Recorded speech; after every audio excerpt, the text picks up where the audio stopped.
Comment mesurer la qualité de l'eau de ta piscine?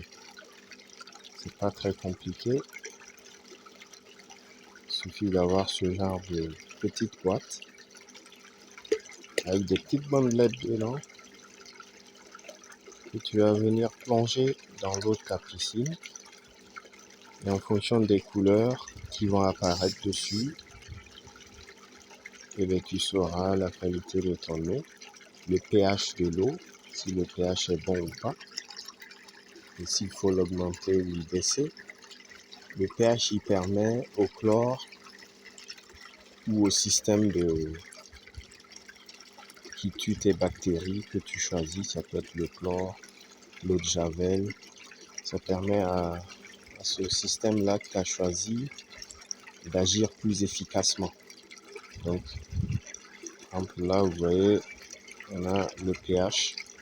Lorsqu'il est entre 6,2 et 6,8, avec ces deux couleurs-là, donc, il est trop bas.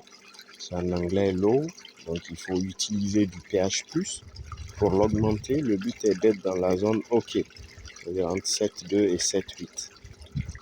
OK? Et lorsque ça dépasse 7,8, le pH est trop grand. Donc il faut que le pH soit entre 7,2 et 7,8, idéalement, pour que le chlore ou la javel agisse efficacement. Là, ça mesure la quantité de chlore qu'il y a dans la piscine. Entre 0 et 0,5, c'est trop bas. Entre 1 et 3, c'est bon. Si c'est un spa, entre 3 et 5. Et puis, lorsque c'est à 10 ou plus, c'est que c'est trop élevé.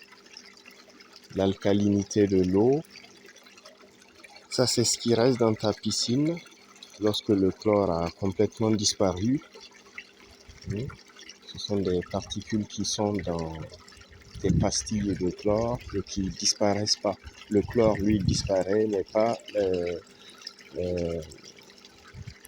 l'alcalinité. Ok? Et c'est pareil pour les stabilisants aussi. Ça reste une fois que le chlore a disparu. Donc souvent, lorsque les stabilisants sont trop élevés, par exemple, il faut rajouter de l'eau. Il n'y a pas de traitement. Il faut rajouter de l'eau ou vider la piscine et rajouter de l'eau. Voilà, à la place. Pour que ça fasse baisser le taux de stabilisant. Parce que lorsque ce taux est trop élevé, vous aurez beau mettre de la javel ou du chlore, ça n'aura aucun effet. Ça ne pourra pas tuer les algues. Donc c'est un petit peu ça. Donc on va tester pour ma piscine. C'est une piscine que je viens de lancer. Elle était à l'arrêt depuis plusieurs mois. Donc il y avait pas mal d'algues. J'ai mis beaucoup de chlore. Donc le taux de chlore est assez élevé. Et j'ai lancé la filtration. J'ai nettoyé le sable. Donc c'est reparti. La piscine elle commence à être claire. Mais je vais vous faire la mesure du taux. Vous allez voir avec la bandelette et on va comparer. Donc voilà la bandelette en question. On va la plonger dans l'eau et puis la laisser pendant quelques secondes et l'enlever.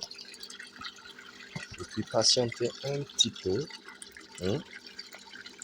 le temps que les couleurs se stabilisent. Puis on va faire la comparaison.